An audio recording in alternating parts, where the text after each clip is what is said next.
നിങ്ങൾ ആ പൈനെറ്റിന്റെ ന്യൂസ് കേട്ടോ മെയിനെറ്റിനെ കുറിച്ച്? ഇപ്പൊ പൈനെറ്റ്വർക്ക് മെയിനെറ്റിലേക്ക് മാറാൻ പോകണമെന്നാ പറയണം, ഓപ്പൺ നെറ്റ്വർക്കിലേക്ക്. അതിനെ കുറിച്ച് ന്യൂസ് വന്നിട്ടുണ്ടായിരുന്നു. രണ്ടു മൂന്ന് ദിവസമായിട്ട് വന്നിട്ട് നൈസാവും തോന്നുന്നുണ്ട്. എന്താ വെച്ചിട്ടുണ്ടെങ്കിൽ അവര് പറയുന്ന വെച്ചിട്ടുണ്ടെങ്കിൽ എനിക്ക് മെയിനെറ്റിലേക്ക് ആവണമെങ്കിൽ അതിന് കുറച്ച് ക്രൈറ്റീരിയൻസ് കടക്കാനുണ്ടെന്നാണ് പറയുന്നത്. അതിൽ ആദ്യത്തെ ക്രൈറ്റീരിയൻ എന്താന്ന് വെച്ചാൽ ഇത്രേ ഉള്ളൂ. എന്ന് വെച്ചിട്ടുണ്ടെങ്കിൽ 15 മില്യൺ എപ്ലിക്കൻസ് പയനീസ് KYC ചെയ്യണമെന്നുണ്ട്. ഇപ്പൊ 12.5 മില്യനായി. എത്ര എടുത്ത് 15 മില്യൺ എത്തണം, എന്നാലാണ് സാധനം റെഡി ആവും. മനസ്സിലായോ? പിന്നെ എത്രയാ 10 മില്യണോളം മൈഗ്രേഷൻ നടക്കണം. മീൻസ് എത്ര പൈ കോയിൻസ് മൈഗ്രേറ്റ് ചെയ്യണമെന്ന് നിർബന്ധമുണ്ട്. അപ്പൊ 10 മില്യൺ മൈഗ്രേഷൻ നടക്കണം, മാത്രം ഈ ഒരു രണ്ടാമത്തെ റേറ്റിംഗ് കിടക്കും. പക്ഷെ ഇപ്പൊ 7.5 മില്യണോളം കടന്നിട്ടുണ്ടെന്ന് പറയുന്നത്. പിന്നെ മൂന്നാമത്തെ പോയിന്റ് എന്തുട്ടാന്ന് വെച്ചിട്ടുണ്ടെങ്കിൽ മൂന്നാമത്തെ പോയിന്റ് എന്ന് വെച്ചാൽ 100 അപ്ലിക്കേഷൻസ്, ചെറിയ അപ്ലിക്കേഷനിലായാലും ശരി 100 അപ്ലിക്കേഷൻസ് പൈ നെറ്റ്വർക്കിൽ ഉണ്ടാവണം, അത് ഉപയോഗിക്കണം. പക്ഷെ ഇപ്പൊ 70 അപ്ലിക്കേഷനോളായി. എനിക്ക് തോന്നുന്നു കമ്മിങ് മന്ത്സിൽ അത് ബെറ്റർ ആവുന്നുണ്ട്, 100 ആവുന്നുണ്ട്. കാരണം ഭയങ്കര സ്പീഡിലൊക്കെ കയറും നോക്കിയപ്പോൾ. വെച്ചിട്ടുണ്ടെങ്കിൽ മാർച്ചിൽ ഉള്ളത് ഇപ്പൊ മെയ് ഒക്കെ ആവുമ്പോ 1.5 മില്യണോളം കയറിയിട്ടുണ്ട്. മീൻസ് നമ്മള് 10 മില്യണോളം സമയത്ത് 11.5 മില്യൺ 12 മില്യണിലേക്ക് പെട്ടെന്ന് എത്തിയിട്ടുണ്ടെന്ന് നമ്മൾ മനസ്സിലാക്കി. നമ്മള് 1.5 മില്യൺ വെച്ചിട്ട് ഒരു മാസം കയറുന്നുണ്ട് കഴിഞ്ഞ മാസങ്ങൾ എടുത്ത് നോക്കിയപ്പോൾ. അപ്പൊ അതൊരു നല്ലൊരു ഫീറ്റാണ് ഞാൻ വിശ്വസിക്കുന്നത്. അപ്പൊ നമ്മുടെ ഈ കൊല്ലം അവസാനമാകുമ്പോഴേക്കും പൈ നെറ്റ്വർക്ക് മെയിനെറ്റിലേക്ക് കിടക്കും നമ്മൾ വിശ്വസിക്കില്ല ആവും തോന്നുന്നു. ചാൻസ് കൂടുതലാണ്. പിന്നെ നമ്മൾ മനസ്സിലാക്കേണ്ട ഒരു കാര്യം എന്താണെന്ന് വെച്ചിട്ടുണ്ടെങ്കിൽ ഇത്രയുള്ളൂ. പിന്നെ മനസ്സിലാക്കേണ്ട കാര്യം എന്ന് വെച്ചിട്ടുണ്ടെങ്കിൽ എനിക്ക് തോന്നുന്നു പൈ കോയിൻ ഏകദേശം $5 വരാനുള്ള സാധ്യതയുണ്ട്. നിങ്ങൾ ആലോചിച്ചു പൈ ഡിസ്ട്രിബ്യൂഷൻ. പൈ അറ്റ്ലീസ്റ്റ് ഒരു 10 മില്യൺ പ്ലസ് ഉണ്ട് അവർക്ക് യൂസർ ബേസ് തന്നെ. നമ്മൾ ആലോചിച്ച് നോക്കുക, അവർക്ക് കാർഡാനേക്കാട്ടൊക്കെ യൂസർ ബേസ് ഉണ്ട്. കാർഡാന വലൻസ് ഹാർഡ് വർക്ക് ചെയ്യുമ്പോൾ എത്രയായിരുന്നു അതിന്റെ ഓൾ ടൈം ഹൈ നിങ്ങൾ ചിന്തിച്ച് നോക്കിയാൽ 2021 ഏകദേശം $3 ആയിട്ട് $91 ബില്യൺ ആയിട്ടുണ്ട് അതിന്റെ മാർക്കറ്റ്.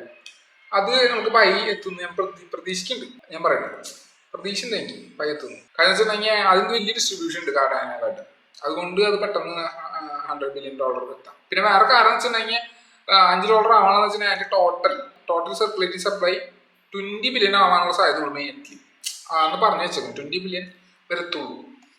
അപ്പൊ 20 ബില്യൺ ആയി കഴിഞ്ഞ് നിങ്ങൾ ആലോചിച്ച് നോക്കിയേ. 20 ബില്യൺ ആയിരുന്നെങ്കിൽ $5 $100 ബില്യൺ $500 എത്താനുള്ള സാധ്യത ഉണ്ട് നമുക്ക് പറയാം. ടോട്ടൽ സപ്ലൈ ഏകദേശം $100 ബില്യൺ എന്ന് പറയാം. മനസ്സിലായോ? ടോട്ടൽ സപ്ലൈ $100 ബില്യൺ ആണെന്ന് പറയാം. ടോട്ടൽ സപ്ലൈ അപ്പൊ ടോട്ടൽ സപ്ലൈ $100 ബില്യൺ അടുത്ത് വരും.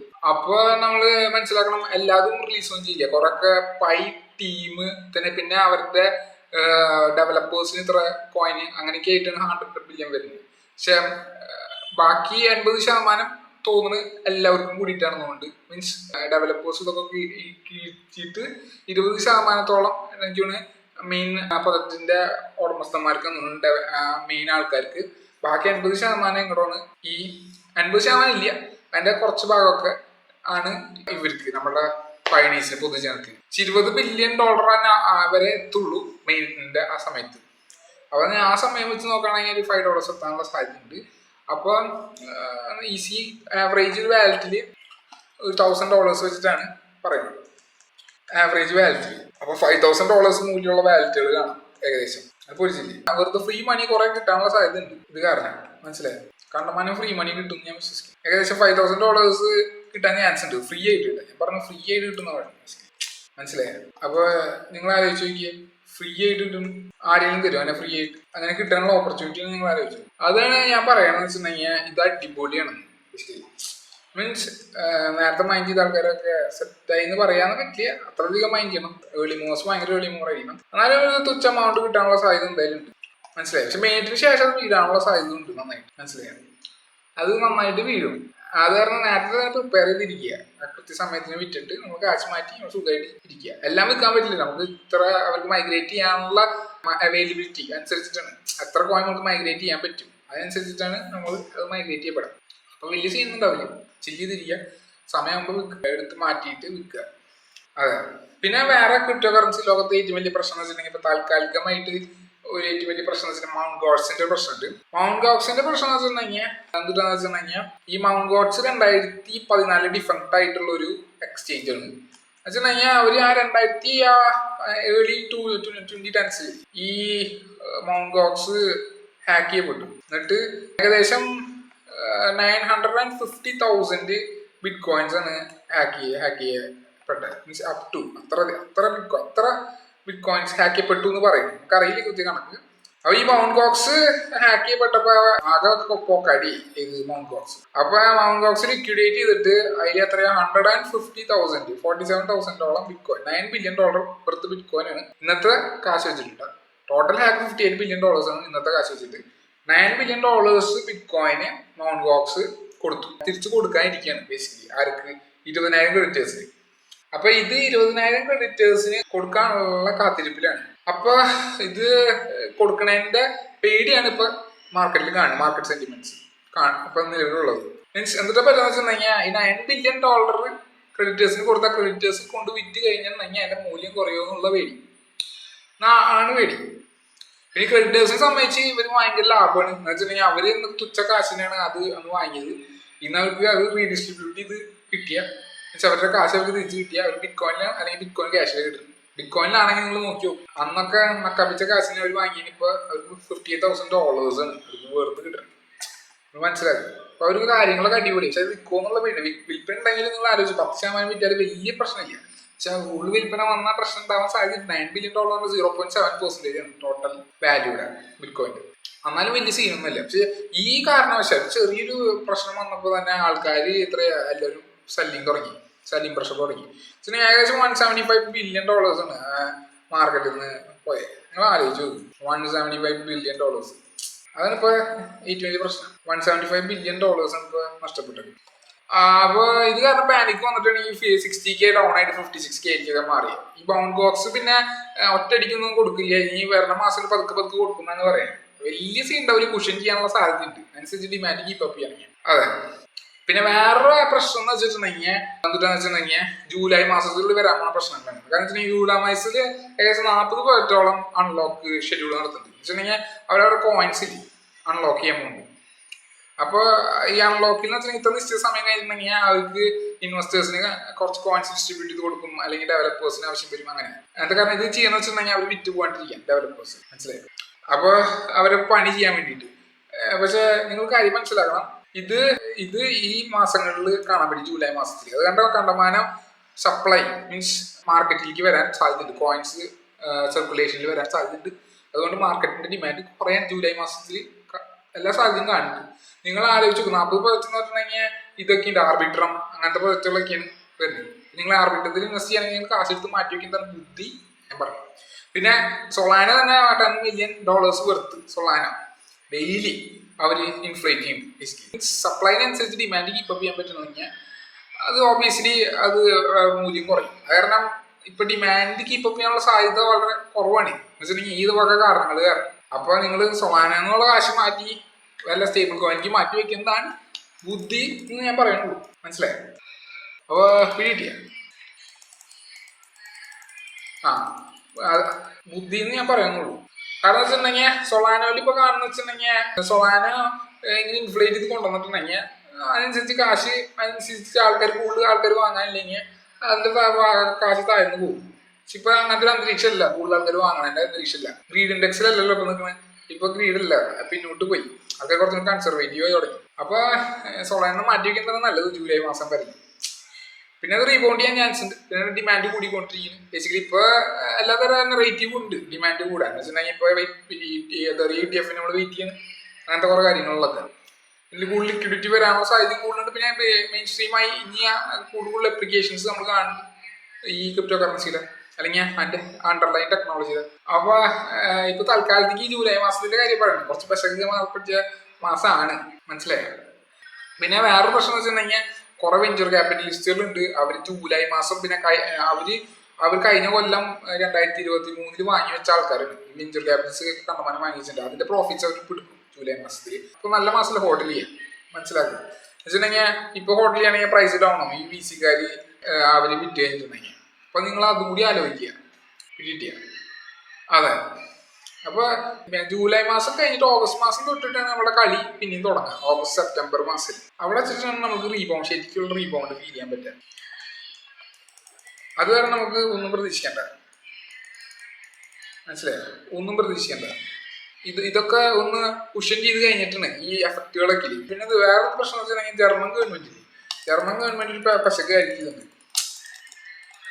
എന്താ ചെയ്യുന്ന വെച്ചിട്ടുണ്ടെങ്കിൽ അവര് ഏകദേശം ഇത്ര $175 million വർത്ത് ബിറ്റ്കോയിന് അവര് വിൽക്കാൻ പോവാണ് ബേസിക്കലി. അത് ഇത് വേറെ ഹാക്കാണ്. ഇത് ഹാക്കല്ല, ഈ പ്രശ്നം ഹാക്കല്ല. പക്ഷെ ഈ പ്രശ്നം എന്ന് വെച്ചാൽ സീഷർ എന്ന് വെച്ചിട്ടുണ്ടെങ്കിൽ 2012 സമയത്ത് മീൻസ് ഏർലി 2010s അവര് ഒരു പൈറസി വെബ്സൈറ്റ് അവര് സീസ് ചെയ്തിട്ടുണ്ടായി. അതിന്റെ പേരായിരുന്നു ഒരു മൂവി 2K മൂവീസ് എന്ന് പറഞ്ഞു. ഈ 1, 2, 3 മൂവീസ് പോലത്തെ സാധനം. അതിൽ നിന്നാണ് അവര് ഈ ഏകദേശം $2 billion വർത്ത് ബിറ്റ്കോയിൻ സീസ് ചെയ്തത്. നിങ്ങൾ ആലോചിച്ചു പൈറസി വെബ്സൈറ്റ്.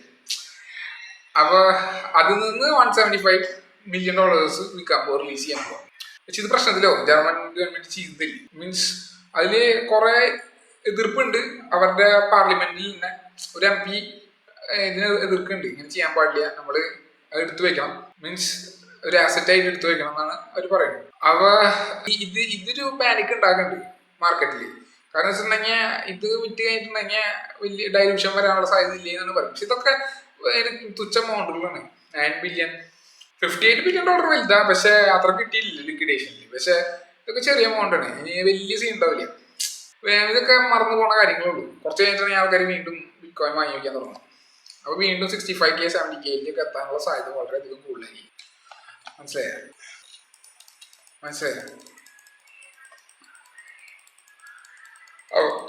89K 100K ഒക്കെ എത്താം, ആർക്കറിയാം. പക്ഷെ എത്താനുള്ള സാധ്യത ഉണ്ട്. മനസ്സിലായോ? എത്താനുള്ള സാധ്യത വളരെയധികം കൂടുതലാണ്. അതെ, പക്ഷെ നിങ്ങൾ ആലോചിച്ചു നോക്കും, ഇത്ര ചില്ലറ കാര്യത്തിനൊക്കെയാണ് ആൾക്കാർ പാനിക്കാണ്. അപ്പൊ ആൾക്കാരുടെ മൈൻഡ് സെറ്റ് നിങ്ങൾ ഒന്ന് ജസ്റ്റ് ചിന്തിച്ചു നോക്കും. ആൾക്കാരുടെ മൈൻഡ് സെറ്റ് ഭയങ്കര ഷോക്കാണ്. ഷോക്കെന്ന് വെച്ചിട്ടുണ്ടെങ്കിൽ ഒരു $9 billion കേസ് വന്നിട്ടുണ്ടെങ്കിൽ ഒരു ഹാക്ക് വന്നെന്ന് വെച്ചിട്ട് എന്തോ ഒരു വേദ കാലത്ത് അതിന്റെ റിലീസ് ചെറിയ തുച്ഛ എമൗണ്ട് റിലീസാന്ന് പറയുമ്പോൾ തന്നെ ആൾക്കാർ പാനിക് അടിക്കുക. $175 billion മാർക്കറ്റിൽ നിന്ന് പ്രൈസ് ചെയ്തത്. അപ്പോൾ ആൾക്കാരുടെ സ്വഭാവം നിങ്ങൾ ആലോചിച്ചു നോക്കും. പെട്ടെന്ന് പാനിക്. നിങ്ങളുടെ ഇവിടുത്തെ ഏറ്റവും വലിയ ചിന്ത എന്ന് വെച്ചിട്ടുണ്ടെങ്കിൽ ഓപ്പർച്യൂണിറ്റി ആയിട്ട് കണക്കാക്കുക. അത് വീണ്ടുമ്പോൾ വാങ്ങി വെച്ചുകൊണ്ടിരിക്കുക. പ്രൊജക്ട് കോയിനുകൾ നിങ്ങൾ ഇഷ്ടമുള്ള പ്രോജക്ട് വീണ്ടും വാങ്ങി വയ്ക്കുക. എന്നിട്ട് വീണ്ടും പേഷ്യൻ്റ് ആയിട്ട് നിങ്ങൾ വർക്ക് ചെയ്യുക. എന്നിട്ട് അത് റീബൗണ്ട് ചെയ്യും. 100K ആവാം, 60, 70, 80K ഒക്കെ ആവാം. പക്ഷെ നമ്മൾ റീബൗണ്ട് ചെയ്യുന്ന ഉറപ്പാണ്. അപ്പോൾ റീബൗണ്ട് ചെയ്യുമ്പോൾ നിങ്ങൾ പദത്തിൽ കണ്ടമാനം നിങ്ങൾക്ക് ഇൻവെസ്റ്റ്മെന്റ് ഉണ്ടാവും. നിങ്ങൾ തന്നെ ഡിസ്കൗണ്ട് വാല്യൂനെ വാങ്ങിയ അപ്പോൾ ഡിസ്കൗണ്ട് വാല്യൂ നമ്മൾ കയറുമ്പോൾ നിങ്ങൾ കാശ് കണ്ടമാനം ഉണ്ടാക്കും. മനസ്സിലായോ? ഇങ്ങനെ നമ്മൾ ചിന്തിക്കണ്ടേ.